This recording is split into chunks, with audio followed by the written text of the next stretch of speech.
Welcome to the continuation of the Boise State MBA program on risk management. We are now to that stage where we're going to do risk response planning.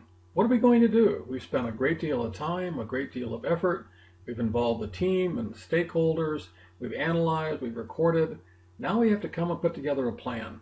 This is one of the critical parts of risk management. So let's learn more about how to put your plan together.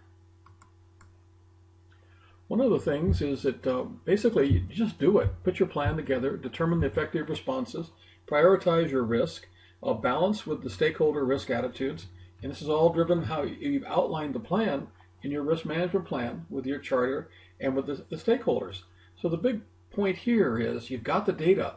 Let's put together a plan that really helps the project out. Our purpose and objective. Basically, we want to get some action items to help the project be successful.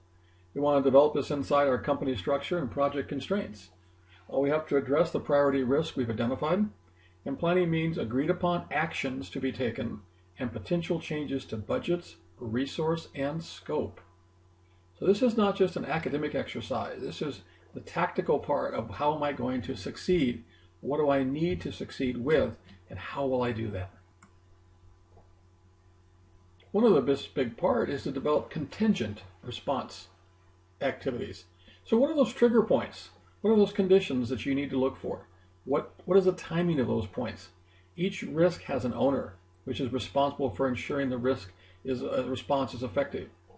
Risk action owner is also responsible for the agreed upon action response are carried out. These are two different roles. One is the doing the work for it, and the other is accountable for it, much like our RACI model. And as we go through our risk planning, we need to remember that all projects have residual risk. We can only do the best we can. And as we make a change in our plans, we will induce, through secondary risk, new risk in the project. But we have to do something to move forward.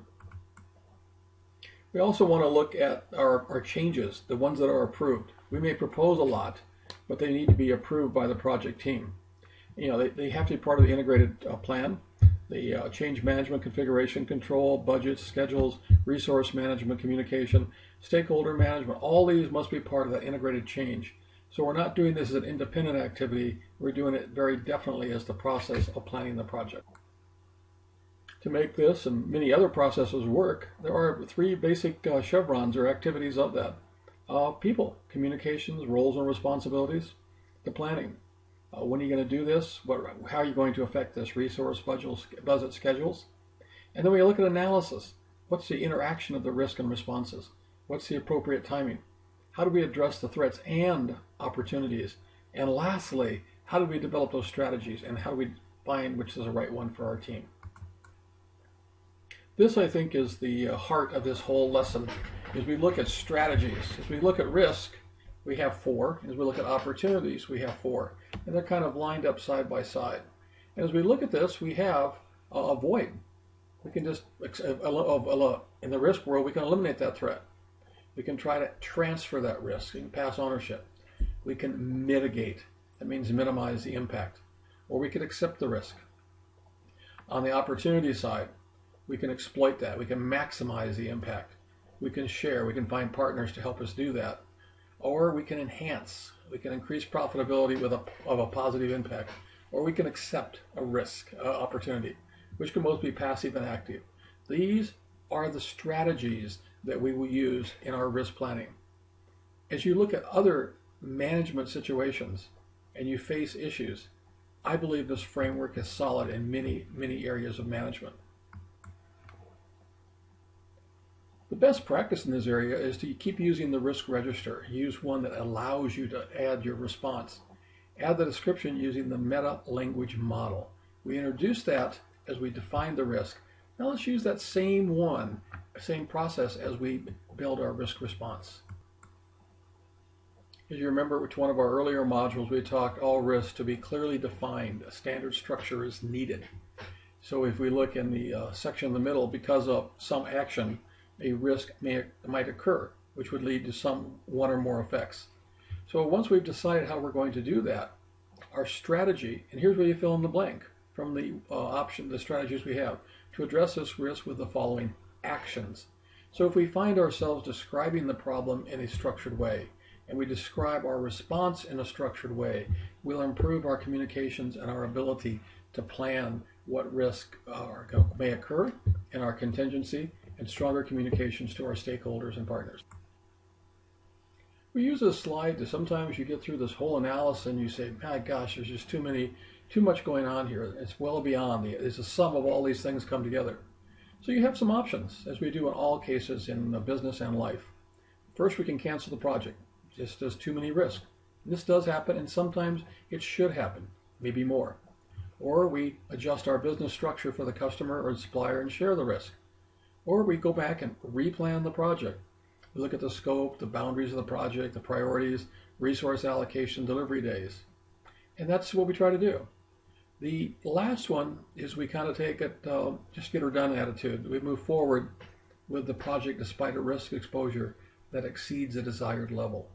You need to ask these questions as you look at projects. There's always the option to cancel. There's always the option to move forward no matter what.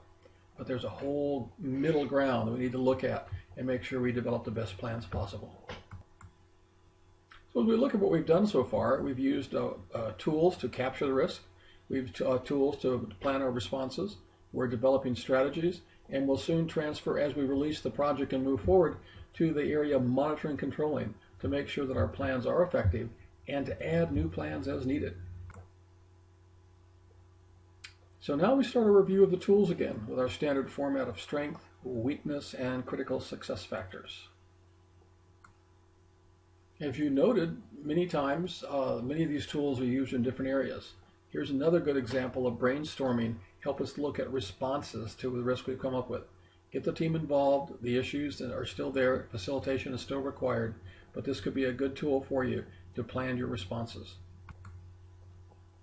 Another tool on the list is checklist. Go through and look at those again. What have we used? Again, one of the recommendations, use of a structure can assist. The RBS, the risk breakdown structure, a very popular tool with PMI, the one they see that has no weaknesses, helps us look at these kind of issues.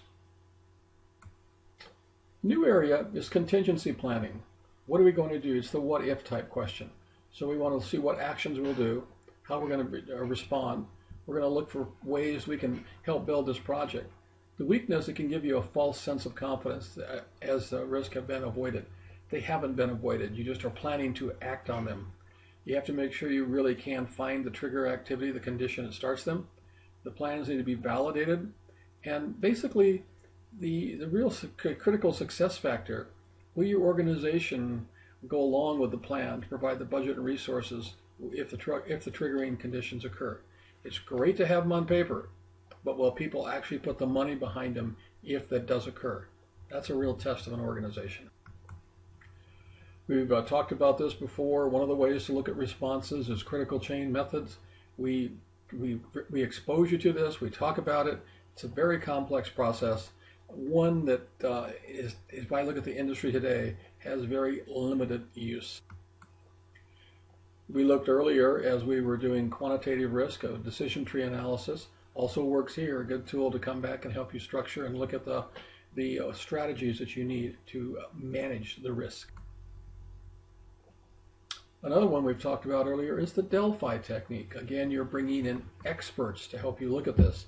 You're doing this some sort of blind testing where you bring them in.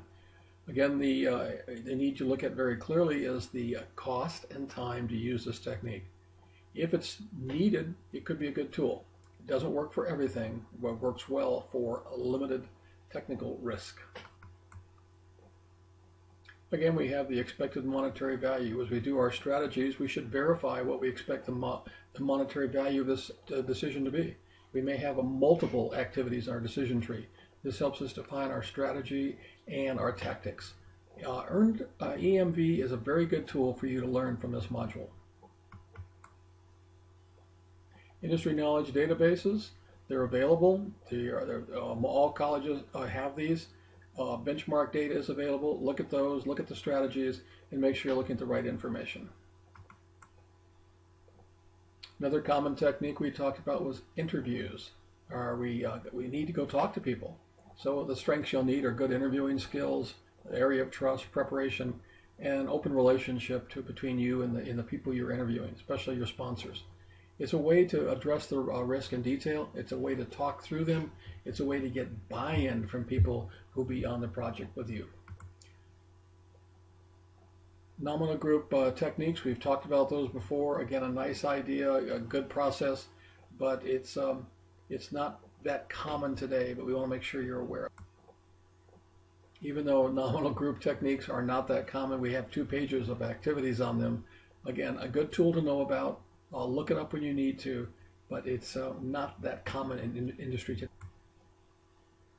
Multi-criteria selection techniques. We've looked at some of those before. Basically, it helps you understand your responses.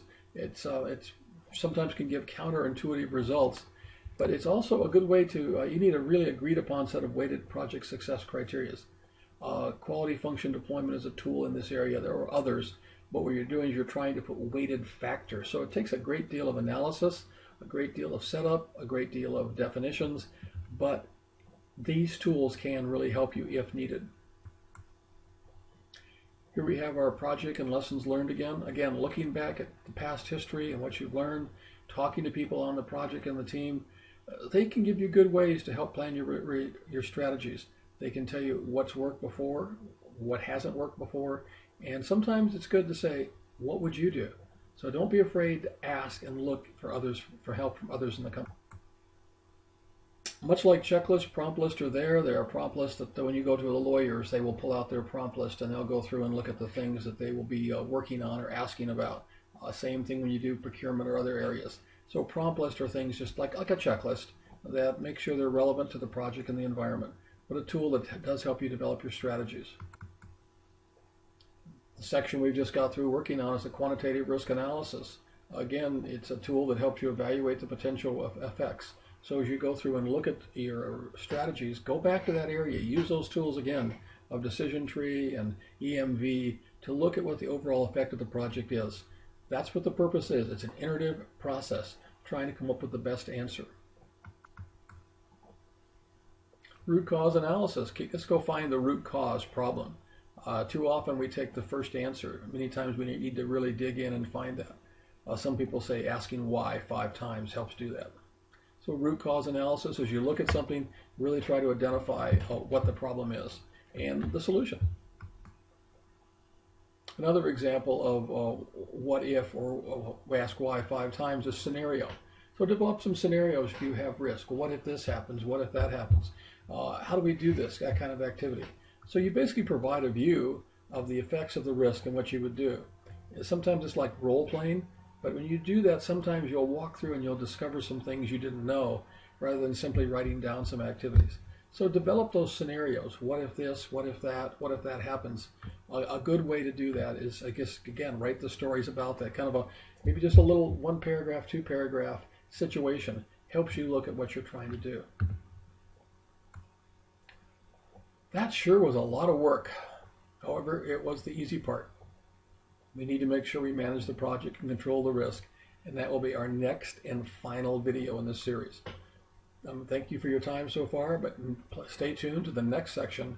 It's how we make sure that all these plans, all the strategies, again, know those strategies, know those tools, are going to be ready to be put in place. The easy part was the planning. Making it work is the real hard part.